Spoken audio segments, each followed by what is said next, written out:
obi Igbo ekenekwa m unu Igbo ndị ọma njem ọnụ na amago nke osi adị na tata anyị ka wetara unu ezigbo ozi dị mkpa ezigbo ozi ifo asị ka anyị wetara unu maka na anyị hapụ oju oyi ị na-erizi nya bụ nne ọ naghị adị mma anyị na-ala ike nsisi abụ nne dị ọkụ n'ọrụ osi dị ọkụ n'ọkụ anyị wetara unu na-aghọtago so tata o nwere vidiyo afọ n'ịntanetị na-akọwakwa eze obi arụsị ego na asara na-akọwakwa na ọ dịrị izi mmadụ isi from grass to grace. We know that kind of feeling. Onwe the feeling na ya abụ nwego onye atụwa ha anya na ọ ya echi eze mecha chi eze ịmago that kind of feeling. Yotago. Then ọ na-ekwukwa sị na onego ndị dibịa identity. Nwa ele ndị dibịa identity na ụfọdụ fukwana ha anaghị ekweta na ọ bụ dibịa. Ụfọdụ onye na-eme ka efekwa na asị nna na anya makweta na ọ bụ dibịa n'ụlọkwu fresh n'obu na ọ dịkwa n'izu bụrụkwa sharp guy bụrụkwa na young guy for that matter. Onye kwukwasị na ọ dịrị izi mmadụ isi obodo ya bịa obodo ọzọ na-eme dibịa ma kwụsie ike na ya chụọ ajọ mmụọ chụọ ya uke chụọ ndị agbara chụọ witches and wizard before you kwudosie ike.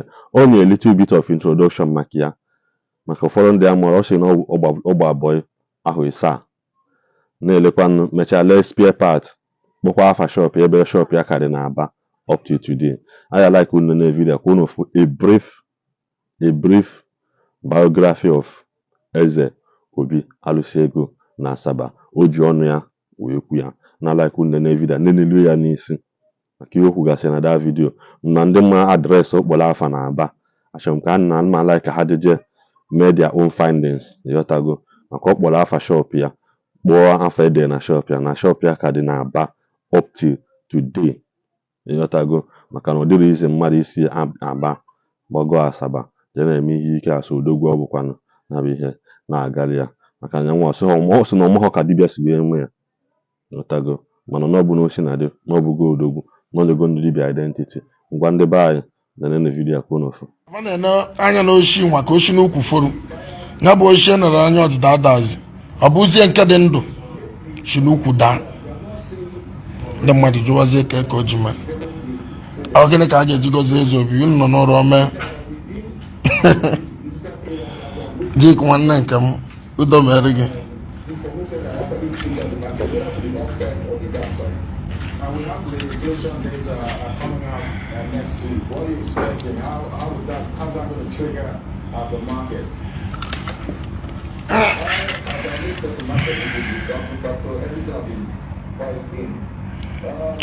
Nelly Angel mmadụ abụrụ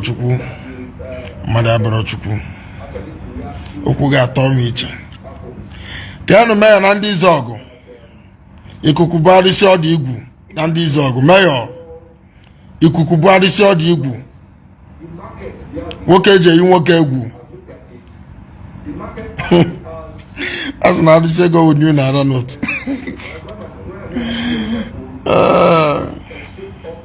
nwakere egodo nwere aṅụrị n'ụwa maka na uche mmadụ abụrụ uche Chukwu ọ bụrụ onye asị nwa na-anwụ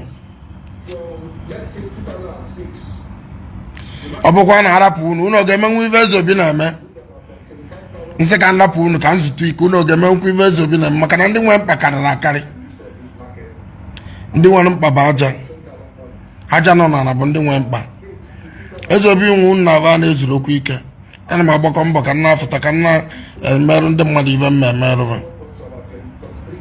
ana ido na-asịkarị obodo gboo ihe ọ jide ebube mana nke obodo aba na ọdọkwa n'izi mmadụ isi na be mmadụ ọdọkwa n'izi mmadụ isi na anọ ọzọ bịa na anọ onye ọzọ na-eme dibịa kwudosie ike maka na ị ga-eze amụsụzụ ajọ mmadụ anọ ọbụla ịbịa zodo ụkwụ once iji ezigbo obi ụbịa ibe ọma ga-emere gị some of ndị pastọ niile anọ Lagos abụrụkwa beva ndị Igbo be anyị some of ndị Igbo be anyị nọcha Lagos na-eme pastọ ma ndị nọ Port Harcourt ọ bụ na ije ruo n'ala ebe ị chọrọ ime ive ijiri ezi obi bịa jiri eziokwu bịa ana ga-agọziri gị maka na ana niile bụ ofu mana ọ dị ọkwa izi mmadụ ije na be ndị ọzọ na-eme dibịa ọ bụrụkwa ofere ọ dị ọkwa izi ịchịkọta mmụọ chụpụ uke chụpụ ndị amụsụ ọ dị ọkwa izi nwanne m issue from every issue general on your send me people dey quiz. I try yan one maka na na ben ne na medibia. Ibo ma mekwere ya. On na advantage. Mana eje shi ben ne eje bo on your send medibia okwu odogwu. Makwa na onye aba agafe ebe na ami. Okwu kwudoshi ike ọhara ada. Okwu kwudoshi ike ọhara ada. Onye na-eje adọgbu onwe maka ezobi ya je ezo ike. Je gbara onwe mbụ.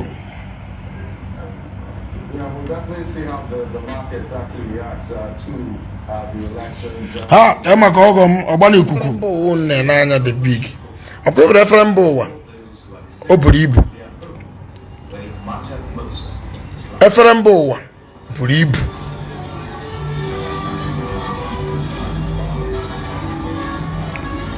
Anyị maka obi onye ọbụla dị. Anyị maka obi onye ọbụla dị. Mụ bụ ezobi maka obi onye ọbụla dị. Ọ bụrụkwa na onye asị nwa na-anwụ. Ọ bụrụ onye asị dị ndụ na-adị ndụ. Ọ bụrụ onye asị nwa na-anwụ. Maka na ọ gbagoju ndị mmadụ anya ka osisi kpọnwụrụ akpọnwụ kwesịrị ịnwụ jikutezi ụmụ ọ bụzie nke dị ndụ nwụrụ. Ọ na-abụ mgbe ụfọdụ na-agwa ndị mmadụ na ndụ ndị bụ onyinye. Ibe merụ m bụ nnukwu testimony. Ọ dịkwa n'izi. I came from nothing to somebody. Ọkwa n'ibe eji asị jide ka egbuo. Onye na-enwere ebe oshi. Eshim from grass pụta bịa make a name to my family. I make the name. Eweziga m enwere ego gara ịma family m. Mana eshim ebe nshi bịa pụta bịa make a name. Once you call Ezobi, people will tell you that it's a big name. It is not by my power. That is what Oracle made for me. Oracle made me. No apologies. I cannot kill myself. I was made by Oracle. I'm a deity. We move regardless. No apologies to anybody.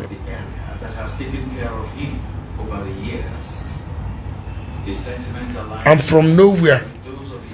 When I was in Aba selling spare parts, I served somebody. I served my yoga for good 7 to 8 years. Abam boy 7 to 8 years. Manonya gemere break I gemere break I can mad. But now everybody is proud of me. What you call Ezobi is a big name, whether you like it or not. When you come out on Facebook, come out on Instagram, YouTube, once you type Ezobi, it's a big name. It is not by my power. Oracle made me. So when you see someone that Oracle made, don't be envy. I don't have any apologies to you. Don't be envy. That is how it is written.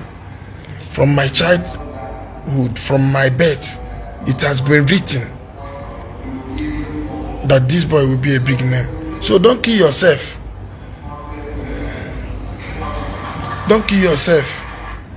Go to 545 Port Harcourt Road, Aba. My shop, SMU equipment is still there. Go and ask people about me. I have no issue with anybody. I play with everybody. I'm a social person. The way it started, I never knew. My grandfather was a native doctor. All of a sudden, when my grandfather died, I started having problems, started having issues. So right now, I think I'm doing it on my own way. When someone has self-discipline, whatever you are doing, you will put that particular self-discipline. When some people see me, they will say, you don't look like a native doctor, you don't do this, you don't do that. I'm not a native person. I've been a neat person right from time. Ask people that know me. We made the game to be sweet. We now tell native doctors that you will not be dating. It's not a must that you must rub chalk on your eye before people know that you are important. Before people know that you are spiritual. It can be simple. Accommodate people. That is the reason why people will come to you. But if you look scary, everybody will be running away from you. When someone looks simple, it doesn't mean that that person doesn't have power. The power is spirit. It's not by eye looking. All those things is camouflage. A native doctor will wear red and red to be scary. No, it's camouflage. Who has powers is very simple. I'm a very simple person. I dress neat. I don't dress like a coward. I've met people to know that native doctors is friendly.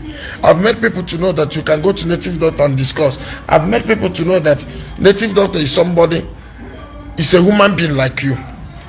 Despite she or he has the God that he is serving. I've made the game to be sweet. I've met people to know that native doctor can live in a good house, drive a good car. The eyes that people used to see native doctor before as an evil people is no more longer.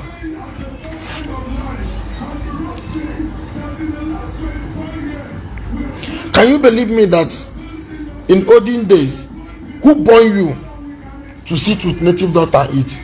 But today you can sit with native doctor and eat. People sit with me and eat. People feel free, leaving their drink for me. But olden days, once people see that this person is a native doctor, everybody will run away. We have made native doctor to be friendly. We have made people to know that native doctor is not evil. We have made people to know that tradition remains tradition. We have made people to know that before Christianity there was tradition. When people say, Isusu doesn't like you, doesn't look like a native doctor, this one a native doctor. Those people rubbing chalk in their eye, wearing red and red. I'm not condemning anybody. But those people that you are seeing that look scary, they don't have any single power. Their power is their power is just that camouflage you are seeing. Those people that look, those native doctors that look scary, their powers is that attire, that their costume. They don't have any powers. They will be scary so that you will think that they have power. Power is spiritual. Power is not something fake. Power is a very spiritual thing. Whether you dress well or you dress rough, once you have power, you have power. I've met people to start eating with native doctors. I've met people to know that you can leave your drink for a native doctor. I've met people to know that native doctor can be friendly to anyone. Na afugonu na anugo n'ọnụ Ezeobi na unu anụghị ya maka na Ezeobi dị fresh unu fụkwa o si relax wee na-ekwu ya etago nwe ụfọdụ ya asị ka ha kwuo ụdị okwu a like this apụta ha na-agbagala agbada mana unu fụkwa o si dị na n'elu bed wee na-eli ya small dị okwu wee na-aba na aghọtago maka na n'ụdị nke m onye chi mere eze nyanwa ya achụ wee na-asịkwanụ ihe onye na-eme bụ na-agazikwala ya bụrụkwa ihe ọma asị na-agazieli ya onye olu nyakwa na ọ bụ diọkpala bụ maka na ihe na-emezi ihe na-ewuzi n'ụwa ya kịta bụ ijide ha n'ego enwe ụmụnna ijide ego iburu ọkpara ime ha na nka ego na-ekwu yọtago nwe na-asị Ezeobi ọ sị na alụsị mere ya no apology maka na ọ hapụgolu ụfọdụ ndị omenala ha meweze na ya nwa bụ Ezeobi bụ alụsị ka ọ na-efe wee na-asịzi alụsị na omenala mazi m nke dị iche maka onye na-wee ya bikọs onye ọbụla o si kwue ya nyesi ọ na-ahụ gaali ya wee na-asịkwa Igbo bụ Igbo ebe ọbụla nọ na-anụ ozi anyị na-agbasapụkwala anyị vidiyo anụnwa na-ewepụtakwara anyị aka na-eshekwala anyị na-akọmentkwa na-alaikikwa anyị na-afụ olu unu anyị na-anụ olu unu anyị na-afụ aka olu unu anyị na-asị ebe ọbụla nọ ihe ọma ya emere gị ọnụ ọbụla isi akwado anyị mmaji pụrụ mmaji Igbo bụ Igbo ka ọ dị n'ụbọchị ọzọ.